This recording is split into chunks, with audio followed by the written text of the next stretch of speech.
missing someone. Love with all your heart. Missing someone. Love with heart. What's up guys, welcome back to my channel. For those of you guys who are new, my name is Lauren and I also go by Locks by Lauren on Instagram. In this week's episode, I'm going to be sharing some tips and tricks on how I like to overcome and tackle color corrections. This particular client came in to me with some old highlights that she did not like. She just didn't like the placement and how it blended in with her natural. So today we're going to be working on blending in and creating this seamless balayage look so that there is an easy grow out and she doesn't have to come back in for too much maintenance. So here is my client's before. She's got really grown out roots. It looks like her hair was only highlighted like a mini partial just on the top mohawk area, and then her mids and ends are super light and solid. Some of her highlights are not light enough, as light as her mids and ends, so they're a bit warmer, and some of them are like medium-sized weaves and then some of them are like chunky weaves. But I'm going to be worrying about those pieces later during future appointments. In this appointment, I'm just going to be worrying about highlighting whatever is dark and natural to blend out as much as possible.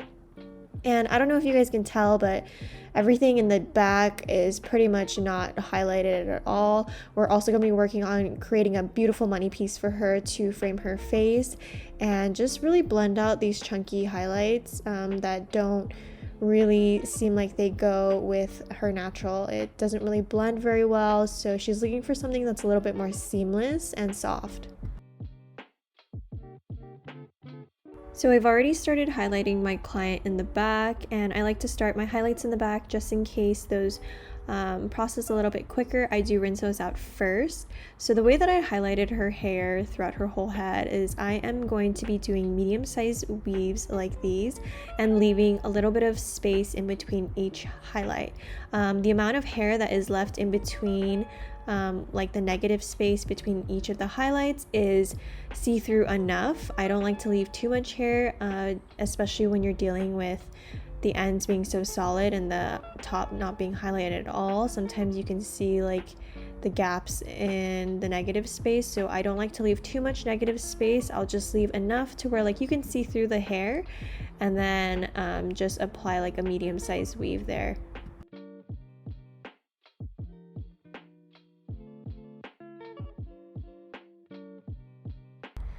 Now, the reason why I chose to do my highlights this way was because she wanted something more seamless and low maintenance. So I opted to leave some negative space in between my highlights to give a lower maintenance look to kind of blend. And so when this grows out, it kind of blends in with her natural and doesn't feel so solid on top. And then the other reason why I chose to do a medium-sized weave is because when I go back in for future appointments, it's a lot easier for me to see where I need to highlight, opposed to if I were to baby light her whole head, then it might take a little bit longer to find the dark pieces and pick those out as I re-highlight her hair.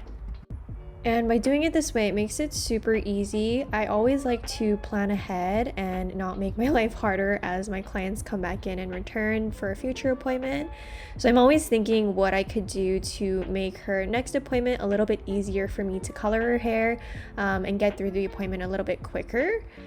So overall, I like to think ahead and make sure that I'm planning what we're going to get done this appointment and then what's going to be done the next appointment. Especially when you do color corrections like these, it's really great to have a plan, and it's also really satisfying at the end when you see your whole plan unravel and it turns out just the way that you imagined it.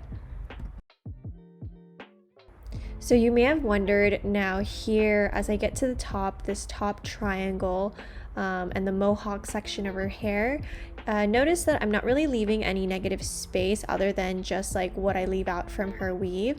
This is because I want this top mohawk to be pretty bright and a little bit more solid. So I don't leave too much negative space because she has so much regrowth. And if I were to leave a little bit more negative space in this area of her where she parts her hair, there would be like a weird, it would look like two different colors just because her roots are so long. So in the future appointment, once we get her root area, like her regrowth area, a little bit shorter, we can start leaving more negative space in this top mohawk area. But since it's so long and there's just so much regrowth there, I'm opting to do more of a solid highlight without too much negative space on the top to make sure that it blends pretty well with the solid ends. And then for her lightener formula, I am using the Pulprite Blonde AF. I start with 10 volume in the back, behind the nape of the neck, and then I bump it up all the way up to 25 vol as I get towards the front. So as I'm planning ahead for her next appointment, I usually tell my clients if I'm doing this type of technique where they have really long roots like this, they need to come back within that 6 to 10 week mark. Because if they wait too long, then we run back into the same trouble of trying to retouch up the long roots.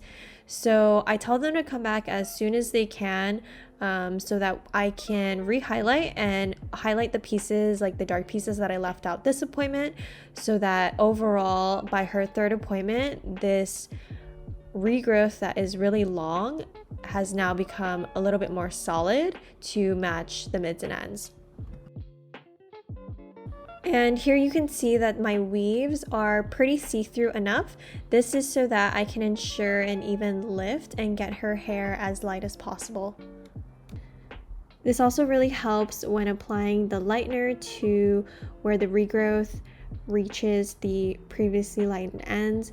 That area is super crucial and you have to be very precise so that you don't overcompromise or cause any bands in the hair. And then once I'm done fully foiling my client's hair, I do put them under the dryer, but I only put them under about medium heat just because the salon I work at is very cold and I want the heat to just mimic her body heat. I don't need anything too hot, but I don't like having the AC blowing and making my foils cold because that definitely slows down the process. So here you can see I let my client lift to about a level 9 and 10 and started pulling out her foils when they were ready. And then for my client's toner formula, I'm going to be using the Pulprite Liquid Demis. And for her shadow root formula, I'm going to be using 7-0. And then for her lighter formula, I mixed up some 9-03, 9-0, 9-1, 9-2, and 0-0 to create a nice icy toner look for her. And with the liquid demis, I usually leave it on for about like 5 to 8 minutes, but also just watch until it's ready to rinse out. Alrighty guys, so here is the finished look. You can see that her roots are a lot blended in with her natural, and she's got a really nice, beautiful money piece that frames her face. You can also see that even though we did a medium-sized weave on her, that it looks like more of like a baby light, and that's because of the negative space that we left in between her highlights. And since we did more of a medium-sized weave, of course we had to shadow root and blend that in with her natural, so that helped create this nice color melt that looks super seamless into her solid ends.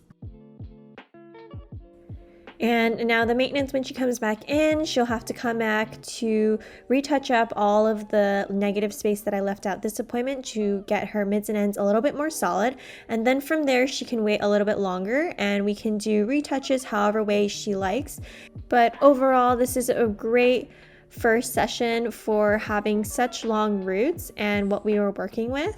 I feel like she can really grow this out and it will just kind of grow a lot softer than what she had before, which is what she was going for.